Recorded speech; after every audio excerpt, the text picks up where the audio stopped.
The massive recent update for Enshrouded, now is a great time to jump into the game. Today's video I'm going to go over some tips and tricks for beginners for Enshrouded. Let's jump straight into it. Now, the biggest thing with this being a survival crafting game, loot and materials is going to be the biggest thing you're going to be chasing, especially early on. Tips for getting the crafting materials you need: search every container and corpse. Loot is completely randomized in this game. Finding specific materials you need is going to be fantastic for you early on. As you're going around rooms in different areas, just try to break everything that you see in sight. Little barrels, containers, these cloth bales, and things like that are going to offer loot drop once you break them open. Not everything has loot inside of them, but just break as much as you see. The things you want to prioritize, especially early on, is going to be mushrooms, plant fiber, and scrap metal. This is going to come in handy on many aspects of craftables, whether it's weapon, armor, or crafting benches, as well as other pieces of gear that you want to get. Now, the way the base system in Enshrouded works is you build a flame altar. This is basically a respawn and safe zone. Once you build it, you're going to see that you're going to have the ability to upgrade it. Upgrading it expands the playable area where you could build, as well as the specific level of the altar allows you to build bigger and better pieces of gear, as well as crafting stations. So if you're at a tier 1 altar, you're not going to be able to build certain crafting benches. So keep in mind upgrading this. Now, I do recommend early on, do not build big. This is how it is for most survival crafting games. You're going to want to build big. You're going to want to build fast. But in the early stages, build a pretty simple base and build only the necessities, because you can burn through materials extremely fast in this game. You're just going to want to have set up what you need for the early game, and you're eventually going to move through the map to different zones, and you're going to want to build a bigger base in a different area. It's going to be more applicable to your play style, as well as the materials that you need for each region. Now, furthermore, on upgrading the flame altar, you're going to come across flame shrines. I recommend you building a flame altar near these so you can fast travel there. The reason being, these flame altars, as you can see here on the map right here, I'm going to set my waypoint to it. These flame altars give you the ability to collect a specific material used to upgrade your flame altars. So we're going to go down there and I'll show you guys right now locations below. The good thing is normally these flame shrines are located near these towers that you can traverse to, and these towers, once fully completed, offer you the ability to fast travel to them. As you can see, the ancient spire, each zone is going to have its own ancient spire. It becomes a universal fast travel point in the center of that region, so you don't necessarily need to build a fast travel station near the flame shrine. You can just use these and then glide down, as I did. But when you come here, every few days this is going to reset, and you're going to get a material which is called a spark. These are automatically a level 5 material. It's a small amount of essence from the flame. By feeding it back to the flame altar, maybe it could become stronger. So this is one of the main ingredients and crafting materials you're going to need to upgrade your flame altars back at your base. So keep in mind to frequently visit these to collect those. Next off, this one's going to be super simple, but save your stamina. Don't run around constantly all the time, because you're going to need your stamina for climbing using your grappling hook, as well as gliding. If you run out of stamina while you're climbing something, you are going to fall down and you have the potential of dying. Same with gliding. If you're gliding through the air and your stamina runs out, you're just going to fall to your death. So conserve your stamina.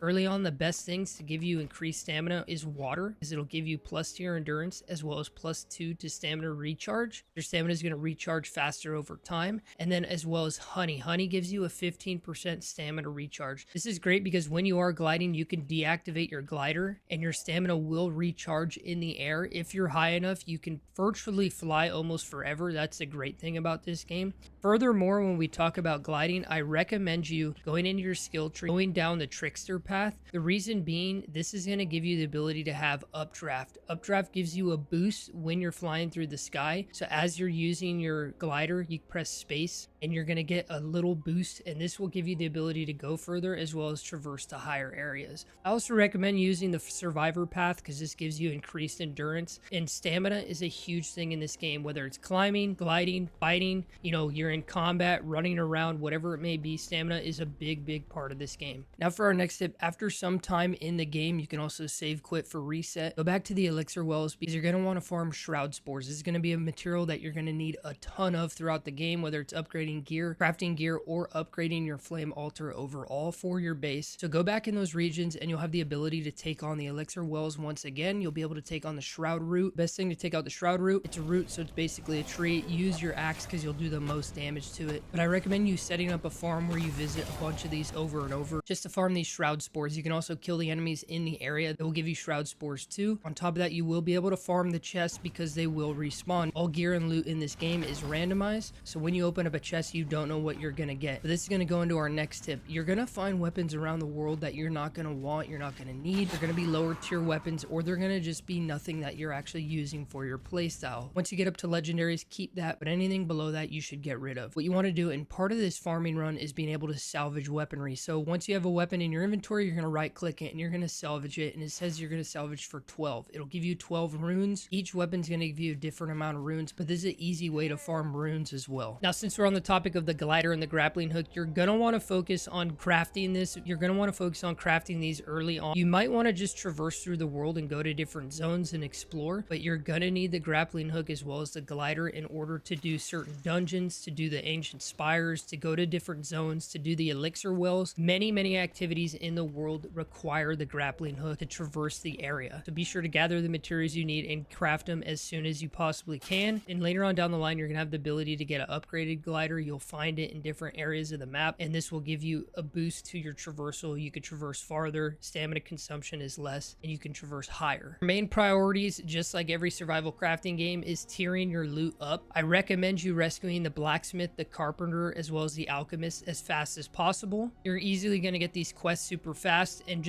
I recommend you just basically beelining towards these quests. It's going to give you XP, which will give you more skill points, as well as give you the ability to unlock these specific companions crafting stations, which in turn will give you the ability to have boosted gear as well as higher tier gear for different zones in the world. Now, the difference with Enshrouded to other survival crafting games, you can mine anything in the world. It's not like other survival crafting games where it's like you need a tier 2 pickaxe to mine this. You can mine anything. The only difference is the damage that you do to that resource node is going to be a lot less unless you have a higher tier tool. So you can mine anything, but the higher the tier tool, the more damage and the faster you can mine resource nodes. Now, one of the biggest things you're going to be doing in Enshrouded is you're going to be going into the shroud. This is a zone that has a time limit. It starts at 5 minutes, and once it goes to 0, you're going to start taking damage and die. There are different potions and craftables that you can use to boost your time in the shroud, but I recommend you avoiding these areas for a little bit, or be sure not to traverse into them too far. As you can see, there's a shroud down there, and what you could do is you can easily traverse your way up a cliffside to get out of the shroud. Like if we go to this peak over here, you're going to find different areas in the shroud that allow you to fast travel. Is when you are in the shroud, fast traveling gets disabled. As you can see, we're enshrouded here. We have that timer, 5-6 minute timer, but different areas in the shroud, you can climb up to this peak. I'm no longer in the shroud, and I can fast travel out of the shroud. When you're in the shroud, you're going to have the ability to find these shroud capsules. They're hourglasses that add additional time to your shroud. So what I recommend doing is don't use them immediately. What I like to do is, depending on where I'm going, if I'm going to go way far into the shroud, I don't really care. But as you can see, I found one here. What I like to do is I like to add a waypoint on the map, create marker, and I just use anything. Usually you just do a flag. So, okay, create the flag. So now when I'm running through the shroud, if I want to have more shroud time, I could always go back and be like, okay, there's a shroud hourglass right here, and I know where it is, so I can go back, activate it, add my shroud time. It goes all the way up, and then I can be in the shroud for longer. It's not necessary all the time to do this, but it is good just to have it as a back burner. You can also use different consumable items that will give you the ability to have boosted shroud time, but early on it's going to be good for you to be able to use these hourglasses and know where they are when you are in the shroud. Now, in Enshrouded, buffs are the biggest thing you're going to want to focus on, whether you're doing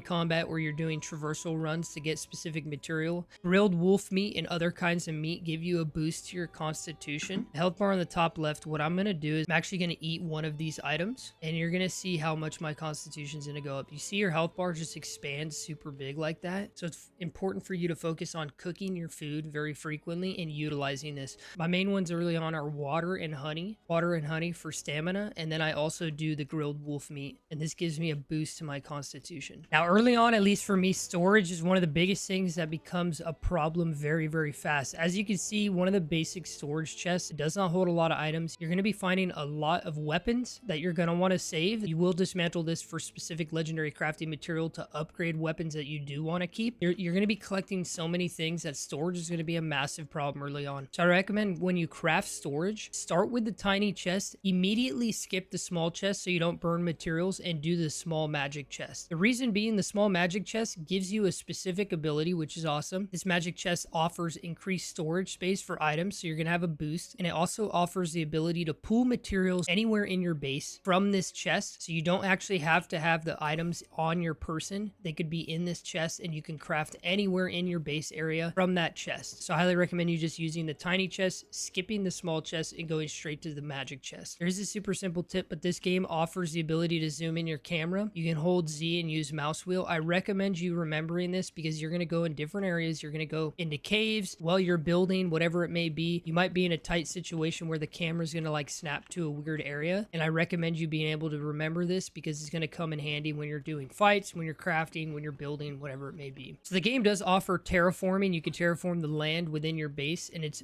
super amazing to get intricate with your builds, build sky bases, whatever it may be, build walls. The easiest way to do it, instead of building the hoe and using it for terraforming, pull out your construction hammer, over to the terrain. It's down at the bottom. Pick your specific shape, like we'll go with this one, and all you're going to need to do is right mouse click. And as you can see, I'm building a hole right here, and then we can do the reverse and we can build it back up. And you can change the style. You see right there, I can make it stone, I can make it dirt, you can also make it grass. But this is the best way to do terraforming. The hoe is not really a good method. This is so much faster, and you could be intricate with it. If you only want to do a small block, you can do a small block where you dig a small hole. And height, also the height, you can pick the depth of your hole that you want based off of this. So keep that in mind when you want to terraform around your base. Just use the terrain tool. Do not use the hoe. These are simple beginner tips and tricks for Enshrouded. I'm having a blast with it. With the recent update, they added so much to the game, and I think, in my opinion, this is one of the best survival crafting games in recent times. The developers have done a fantastic job, and what they've added is absolutely insane. If you haven't seen my last video, I go over all the new additions to the game and what they've added from early access all the way up to this point. This game has so much on offer. They have armor tinting, they improved performance, lighting, the way combat feels. So if you haven't jumped into Enshrouded, now is the best time to do it because this game is completely polished and there is so much content in it. If you enjoyed this video, drop a like on it as it helps me and the channel grow, and as always, stay happy, stay hyped, and have a beautiful day.